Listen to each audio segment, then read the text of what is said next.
اور پیسے بھی کتنے کو ہیں 19,300 روپے ہے کہ تھوڑا سا اس کے اوپر مہربانی کریں. اتنی تو قانون کی وائلیشن جو ہے وہ تو بینک والے خود بھی کر لیتے ہیں, بلکہ بڑے بڑے کھاتہ دار ہوتے ہیں وہ فون پہ کہہ دیتے ہیں کہ میرے پیسے دے دے تو ان کو دے دیے جاتے ہیں. تو جب چھوٹی سی معصوم سی رقم ہے اور بیچارہ بھی ایسا بھی بندہ ہے جس کو سسٹم کا نہیں پتہ, تو آپ اس کو سمجھا بھی نہیں پا رہے کہ اس کو کس قسم کا سرٹیفکیٹ لینا چاہیے, کیسا سرٹیفکیٹ لینا چاہیے. اب دوسرا سرٹیفکیٹ لینے کے لیے کہاں جائے گا بندہ, اور وہ بھی 19,300 روپے کے لیے. تو انہوں نے کہا کہ یہ کس قسم کے لوگ ہیں. بہرحال پولیس نے اس کو گرفتار کر لیا. جب گرفتار کر لیا تو اس نے ساری داستان بتائی ہے. پولیس کو بھی سمجھ نہیں آ رہی تھی کہ اس کے اوپر کون سی دفعہ لگائی جائے, کیونکہ ظاہر ہے نہ اس نے دہشت گردی کی ہے, نہ اس نے کوئی چوری کی ہے, نہ اس نے کوئی ڈکیتی کی ہے, نہ اس نے کسی کے ساتھ بدتمیزی کی ہے. وہ ڈیمانڈ کی گئی تھی بینک والوں کی طرف سے, تو اس نے اپنی قبر کھو دی اپنی بہن کی, اور قبر بھی اس نے اپنی بہن کی کھو دی ہے, کسی اور کی نہیں کھولی. تو اب وہ لے کے آ گیا, تو اب اس کا کیا کیا جا سکتا. تو بہرحال پولیس والوں نے پہ خانہ پوری کی, اور انہوں نے کہا جی یہ بندہ معصوم ہے, یہ انڈرسٹینڈ نہیں کر سکا, اور بینک والے اس کو بتا نہیں سکے, سمجھا نہیں سکے, اور اس وجہ سے یہ واقعہ ہوا ہے. لیکن بہرحال یہ واقعہ ہے بڑا خوفناک. اگر آپ نے وہ منا بھائی MBBS دیکھی ہو نا, وہ اور اس کا ایک دوسرا ورژن بھی آیا تھا, وہ میرا خیال ہے MBBS نہیں, منا بھائی MBBS نہیں, کہ ایک اور خبر تھی, ایک اور فلم تھی جس کے اندر سنجے دتی تھا جس کے اندر بھی. اور اس کے اندر وہ کیا کرتا ہے کہ وہ ایک آدمی جو ہے نا بار بار ایک دفتر, سرکاری دفتر کے اندر جاتا ہے, اور اس سے جو ہے نا وہ پیسے مانگتے ہیں اس کا کیس ختم کرنے کے لیے, یا وہ پینشن لینے کے لیے جاتا ہے, مجھے ایگزیکٹ یاد نہیں ہے. تو اس کو اس کی فائل نہیں آگے جاتی, تو پھر وہ منا بھائی جو ہے نا اس کو بتاتا ہے کہ تو نے کیا کرنا ہے, تو اب تم جا. وہ چلا جاتا ہے, اور اس کے بعد جو جب پیسے مانگتا ہے تو اس کے بعد وہ کیا کرتا ہے, ٹوپی اتار کے رکھتا ہے, کہتا ہے جی یہ 3 روپے کی یہ ہوگی, پھر گھڑی اتار کے رکھتا ہے کہ 400 روپے کی یہ ہوگی, اور اس کے بعد وہ کپڑے اتارتا چلا جاتا ہے, اور وہ روکتے رہتے ہیں اس کو, رک جا رک جا رک جا, وہ کچھے میں رہ جاتا ہے صرف نا, اس کے بعد سارے اتار کے دے دیتا ہے ان کو, کہتے ہیں لے جی اپنے پیسے پورے کر لیں. اب یہ جو جب یہ سارا ڈرامہ ہو رہا تھا یہ, تو سارے لوگ اکٹھے ہو جاتے ہیں, دفتر والے بھی اکٹھے ہو, سب پوچھتے ہیں کیا مسئلہ ہے, کہتے ہیں یہ روز مجھ سے پیسے مانگتا ہے, میرے پاس نہیں ہے, تو میری تو کل کائنات یہ ہے, میں نے ساری اس کے ٹیبل کے اوپر رکھ دیا, مجھے بتائیں کہ باقی پیسے جو میں کہاں سے لے کے آؤں, کیونکہ میرے پیسے دبا کے بیٹھا ہوا ہے. اس نے فوری طور پہ چیک بنا کے اس نے کہا اللہ کا واسطے میری جان چھوڑ دو, اور ساتھ ہی لوگوں نے اس کو ظاہر ہے فوٹیج بنانی شروع کر دی. تو یہ بعض اوقات اس طرح ہوتا ہے, سسٹم اتنا کرول ہوتا ہے یار, کہ اس میں انسان کے پاس کوئی اور آپشن نہیں ہوتا سوائے مردے نکال کے لے کے انہیں کہ جی لے جی ان سے تصدیق کر لیں. چوہے صاحب, ٹرائبل سوسائٹی یا گاؤں یا سادہ لوگ جو ہوتے ہیں انہیں ہینڈل کرنے کا طریقہ الگ ہوتا ہے, الگ ہوتا ہے. انہیں آپ سمجھائیں گے بھی تو نہیں سمجھا سکتے اس طرح کی چیز. ٹرائبل آدمی نہ بھی ہو تو بہت سارے معصوم لوگ ہوتے ہیں جن کو سسٹم کا پتہ ہی نہیں ہوتا. چوہے صاحب, وجے مالیا آپ کو یاد ہے, انڈیا کا ایک بزنس مین تھا, 7,000 کروڑ لے کے بھاگ گیا, لے گیا, آج تک اس کو نہیں پکڑ سکے, بیٹھا ہوا انگلینڈ میں وہ, ہاں, اور سارے بینکوں کے لون تھے. ہاں, اس نے وہ بیسیکلی ایئر لائن بنائی تھی, میرا ایئر لائن بنائی تھی بالکل, اور اس سے پہلے وہ بیئر بنانے والا تھا, سب سے زیادہ بیئر بناتا تھا, اور وہ انڈیا میں ساری بیئر پی جاتی تھی اس کی, اور کھرب پتی تھا. تو اس نے کہا چلو ہم ایک ایئر لائن بھی بناتے ہیں, کنگ فشر کے نام سے, کنگ فشر, اور کیونکہ کنگ فشر اس کی بیئر کا نام تھا, اور اسے کنگ فشر کے نام سے اس نے ایئر لائن بنا لی. اس نے بڑا غرق کر دیا سارا, اور بلکہ وہ بھی کہا جاتا تھا کہ وہ سونے کی سمگلنگ بھی کرتا تھا اپنی ایئر لائن کے ذریعے. تو وہ اس کے بعد بیٹھا ہوا ہے بس, اس کے اوپر 7,000 کروڑ انڈین بینکوں کے لے کے نکل گیا, اور وہاں پہ تو اس کی فلمیں بنی ہوئی ہیں, اس کے اوپر ڈاکومنٹری بنی ہوئی ہے, اور یہاں بیچارہ کیا مانگ رہا ہے, 19,300 روپے, اور اسے پوچھ رہے ہیں کہ تو ثبوت کیا ہے, تو اپنی بہن کو لے کے آ, وہ آئے گی گواہی دے گی تو تبھی ہو سکے. ایک اسی طرح ایک اور نا, وہ بھی ایک انڈیا کے اندر ہی ہوا تھا, اور وہ ایک عدالتی فیصلہ تھا, وہ بڑا مزیدار تھا. وہ یہ ہوا کہ ایک بندہ آیا, جج صاحب کے سامنے کھڑا ہو گیا, تو جج صاحب کے سامنے کھڑا ہو کے وہ کہتا ہے جی دیکھیں میں زندہ ہوں نا, کہتے ہیں ہاں لگتے تو ہو. تو اس نے کہا جی یہ انہوں نے مجھے مردہ قرار دے کے نا, تو میری جائیداد جو اپنے نام لگا لی ہوئی ہے, تو میں ان کو بتاتا ہوں کہ میں زندہ ہوں, تو کوئی بندہ یقین ہی نہیں کرتا. تو جج صاحب نے کہا یار کیسے یقین کیا جائے, کوئی ثبوت لے کے آؤ تم. اس نے کہا جی ثبوت کیسے, کہتے ہیں کوئی دستوری ثبوت ہونا چاہیے, دستاویزی ثبوت ہونا چاہیے, کوئی ڈاکٹر کی رپورٹ ہونی چاہیے, کوئی تمہارا کارڈ ہونا چاہیے جو سرکاری کھاتے کے اندر لکھا ہوا ہے کہ تو فوت ہو گیا ہوا ہے, تو فوت ہو گیا ہوا ہے, تو اس کو چینج کروا کسی طریقے سے. تو اس نے وہ کہا کہ پتہ نہیں, وہ ہے بڑا مزیدار واقعہ, اس نے جج صاحب کی بےعزتی کر دی وہاں پہ, جس کو کہتے ہیں جوتا مار, جوتا اتار کے جج صاحب کو جوتا مار دیا, اور ماں بہن کی گالیاں دے دی. جج نے کہا پکڑو اس کو, پکڑ کے نا اس نے کہا اس کے اوپر توہین عدالت لگاتا ہوں. جو اسے توہین عدالت لی, اس نے کہا کہتے ہیں لے جناب ثبوت آ گیا کہ میں زندہ ہوں. میں زندہ ہوں کیونکہ آپ نے میرے اوپر دفعہ لگا دی. ہاں زندہ بندے بھی لگ سکتی. زندہ بندے پہ لگ سکتی. اچھا چوہے صاحب اب میرے خیال چلتے ہیں اپنے نیکسٹ ٹاپک پہ. نیکسٹ ٹاپک میں نے کرنا ہے پنجاب کے حوالے سے. بہت اچھا بل ہے چوہے صاحب, 18 سال سے کم عمر کی شادی پہ یار یہ بہت اچھی بات ہے. دیکھیں مریم نواز صاحبہ جو ہے نا کچھ کام ایسے زبردست کر رہی ہیں کہ جو ویسے واقعی قابل تقلید ہیں اور قابل تعریف ہیں. میں نا پنجاب کی بیوروکریسی بہت سارے لوگ میرے دوست ہیں, پرانے لوگ ہیں, ظاہر ہے میں خود پنجابی ہوں اور میں پنجاب کے اندر رہتا رہا, لاہور کے اندر رہتا رہا. بہت سارے میرے دوست جو ہوتے ہیں نا وہ میرے ساتھ ہی پڑھتے رہے, ساتھ ہی انہوں نے پیپرز وغیرہ دیے. وہ کوئی بیوروکریسی میں چلا گیا, کوئی پولیس میں چلا گیا, کوئی کہیں چلا گیا. اچھا وہ یہ کہتے ہیں کہ ہم نے بہت سارے سی ایمز کے ساتھ کام کیا لیکن مریم نواز کی جو ورکنگ ہے ان سب سے بہتر ہے. ویسے حیران کن بات ہے یہ, انہوں نے کہا کہ سب سے بہتر ہے. تو میں نے ان سے پوچھا کہ کیا بہتری ہے, تو انہوں نے یہ بتایا کہ ایک تو وہ تیاری کر کے آتی ہیں اور گھر سے وہ ساری فائلیں ساتھ لے کے جاتی ہیں, اس کو پورا پڑھا ہوتا ہے انہوں نے, اور پڑھنے کے ساتھ انہوں نے نوٹس لیے ہوتے ہیں اس کے, یعنی ویل پریپیئرڈ جس کو کہتے ہیں نا وہ ہوتی ہیں. اور پھر سب لوگوں کا خیال یہ ہے کہ میاں نواز شریف صاحب ان کی پریپریشن کرواتے ہیں, وہ تیار کرواتے ہیں کیونکہ ان کے پاس بڑا تجربہ ہے. جو بھی اگر میاں نواز شریف صاحب بھی کرواتے ہیں نا تو تب بھی یہ بڑی زبردست بات ہے کہ وہ ایک خاتون ہوتے ہوئے پراپر ٹائم دیتی ہیں اور اپنے والد صاحب سے ہی سیکھتی ہوں گی یا اپنے چچا سے سیکھتی ہوں گی یا کسی سے بھی سیکھتی ہوں گی یا پرانے بیوروکریٹس جو ان سے سیکھتی ہوگی. ویسے تو پرویز رشید صاحب جیسے نا بڑا سیزنڈ آدمی, وہ ہر وقت مریم نواز صاحبہ کے ساتھ ہوتے ہیں. مجھے لگتا ہے کہ وہ بھی ان کو بتاتے ہوں گے, گائیڈ کرتے ہوں گے, وہ ان کو انکل کہتی ہیں پرویز صاحب کو نا. تو یہ انہوں نے یہ بڑا زبردست قسم کا کوئی میکانزم رکھا ہوا ہے کہ ہر فائل کو پڑھ کے آئیں, اس کی بیک گراؤنڈ آپ کو پتہ ہونا چاہیے تاکہ جب آپ کے ساتھ بیوروکریسی بات کرے تو کوئی بلف نہ کر سکے, اور وہ بلف نہیں ہونے دیتی.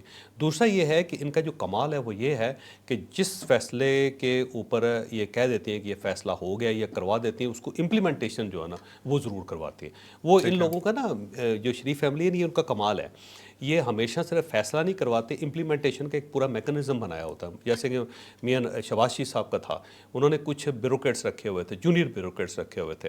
ان کا کام ہی یہ تھا کہ یہ اگر قانون پاس ہو گیا, یہ آرڈر ہو گیا تو اس کو امپلیمنٹ کروانا ہے. وہ پیچھے لگے رہتے تھے جب تک اس کا لیٹر نہیں نکلتا تھا, جب تک وہ کام نہیں ہوتا تھا, اور اس کے بعد آ کے وہ بتاتے ہوتے تھے سی ایم کو کہ جناب یہ ہو گیا. مجھے لگتا ہے مریم نواز صاحبہ جو ہے نا وہ بھی یہی کر رہی ہیں کہ وہ انیشیٹو لیتی ہیں, پھر اس کے بعد اس کا قانون بنواتی ہیں, قانون بنوانے کے بعد جو ہے وہ اس کے اوپر عمل درآمد بھی کرواتی ہے. دوسرا میں نے یہ دیکھا ہے کہ وہاں پنجاب کے اندر اسٹیبلٹی ہے. اب دیکھیں نا جو چیف سیکرٹری ہیں وہ محسن نقوی صاحب کے دور سے ہیں, اور ایک ہی چیف سیکرٹری رکھا. اس کے مقابلے میں عثمان بزدار کے دور میں 7 چیف سیکرٹری بدل گئے ہوئے تھے. تو اس سے آپ اندازہ لگائیں کہ استحکام ہے نا. پھر اس طرح آئی جی جو ہے نا مریم نواز صاحبہ کے یہ دور میں یہ دوسرا آئی جی ہے, بجائے اس کے کہ ہر 3 مہینے بعد آئی جی کو بدل دیا جائے اور اسے کہا جائے کہ ٹھیک ہے تو نئے سرے سے تیاری کر, تو اس کے بجائے انہوں نے استحکام رکھا ہوا. سیکرٹریز جو ہے نا وہ بھی بڑے بڑے پرانے ہیں, وہ بھی پراپر چلے جا رہے ہیں تاکہ وہ جو ہیں بدلے نہ جائیں. بزدار صاحب کو میکنزم کی کیا ضرورت تھی, وہ تو کوئی آرڈر دیتے ہی نہیں تھے امپلیمنٹ ہو نیچے جا. نہیں وہ نیچے آرڈر چلتے رہتے تھے, وہ نیچے چلتے تھے, ان کو پتہ بھی نہیں ہوتا تھا, ان کو بس بتایا جاتا تھا کہ وہ چپ کر کے بیٹھ جاؤ, بس اس طرح کرے, وہ چپ کر کے بیٹھے ہوتے تھے. بہرحال یہ میں اس کی طرف آتا ہوں کہ یہ جو مریم نواز صاحبہ نے یہ جو انیشیٹو لیا ہے وہ بیسیکلی پنجاب میں چائلڈ میرج کے اوپر ہے, اور انہوں نے بڑا اچھا قانون ایک یہ بل جو ہے نا پاس کروایا, اور اب یہ گورنر کے پاس ہے, گورنر سائن کریں گے تو اس کے بعد یہ قانون بن جائے گا. اور اس کے مطابق یہ ہے کہ 18 سال سے کم عمر کی جو لڑکیاں اور لڑکے ہیں دونوں, ان کی شادی نہیں ہو سکتی, اور اگر یہ شادی ہوئی کسی نے کی تو اس کی باقاعدہ سزا ہے, اور یہ کرمنل ایکٹ ہے. اس کا مطلب یہ ہوا کہ پولیس پکڑ لے گی اس کو اور اس کے اوپر کرمنل چارجز لگیں گے. 3 سال اس کی قید ہے اور 5 لاکھ روپے جرمانہ ہے. اور یہ پنجاب میں ہوتا ہے اس طرح, بلکہ سارے پاکستان کے اندر یہ ہوتا ہے کہ بہت سارے ایسے صوبے ہیں جن کے اندر قوانین نرم ہیں. تو لوگ کیا کرتے ہیں کہ انہوں نے شادی کرنی ہوتی ہے تو یہاں سے نکل کے کے پی چلے جائیں گے یا سندھ چلے جائیں گے یا بلوچستان چلے جائیں گے, اور وہاں سے یہ کر لیں گے شادی, اور اس کے بعد واپس آ جائیں گے کیونکہ وہاں پہ تو قانون کی حد نہیں ہے لگتی. تو اس کے اوپر بھی سزا لگائی کہ یہ بڑی زبردست چیز ہے, میں اپریشیٹ کرنا چاہیے اس کے اوپر. یہ کہ کسی دوسرے صوبے کے اندر جا کے جب آپ شادی کریں گے تو قید جو ہے 5 سال ہو جائے گی اور جرمانہ 10 لاکھ روپے ہو جائے گا. تو بہتر یہ ہے کہ جیسے کرنا پنجاب کے اندر ہی شادی کر لیں تاکہ کم از کم جرمانہ تو کم ہو, سزا تو کم ہونا بجائے اس کے. تو اب اس طرح کشمیر کے اندر بھی آگے ہوتا ہے, کشمیر جو ٹیکس فری ہے نا, ذات کشمیر, تو بہت سارے لوگ جو انڈسٹری جو ہیں وہ میرپور میں جا کے لگا لیتے ہیں. میرپور اور جیلم کے درمیان فاصلہ ہی کوئی نہیں, ادھر سے